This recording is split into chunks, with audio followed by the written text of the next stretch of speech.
శివాజీ గారు ఆడవాళ్ళు చీరలు కట్టుకోవాలి, సామాన్లు కనబడుతున్నాయి, ఆ సామాన్లు కనబడడం వల్ల వీళ్ళందరూ రెచ్చిపోతున్నారు అని అంటే ఆయన వచ్చింది అది ఎంత తప్పు అంటే తల్లి పాలు తాగి తల్లి రొమ్ములు కుట్టడం. ఇప్పుడు సినిమా ఇండస్ట్రీ అంటేనే ఎక్స్పోజింగ్, ఐటెం సాంగులు అన్నీ.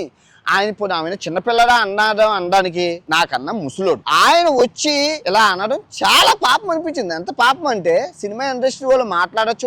సినిమా ఇండస్ట్రీ అంటే ఫ్యాషన్, ఎక్స్పోజింగ్. ఇప్పుడు పౌరాణికాలు తీసేటప్పుడు చీరలు కట్టుకుంటారు, లేనప్పుడు వాళ్ళు స్లీవ్లు అవి వేసుకుంటారు.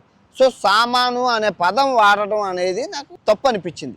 ఆడవాళ్ళకి మనం చెప్పక్కర్లేదు ఎక్కడ ఏం కట్టుకోవాలి. ఇప్పుడు అమ్మ వచ్చింది కంబోడియాలోని, నేనేమైనా చెప్పానా చీర కట్టుకోమని అమ్మ కొట్టుకుంది కదా, మనం ఏం చెప్పక్కర్లేదు. ఆడవాళ్ళకి మనం ఏమైనా చెప్పడానికి వాళ్ళ ఇప్పుడు ఎన్నో తరాల నుంచి వాళ్ళ మీద ఎన్నో అగాత్యాలు చేసుకుంటూ వస్తూనే ఉన్నావా. ఇప్పుడు ఈ 60,000 రేపులు ఎందుకు చేశారా అంటే సమాధానం లేకపోగా నేనేం నేను వదిలే ప్రసక్తే లేదు.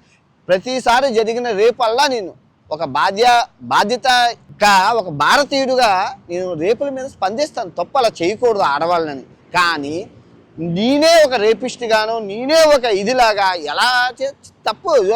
ఏ కర్ర నగ్గుంటే ఆ కర్ర కాలుతుంది.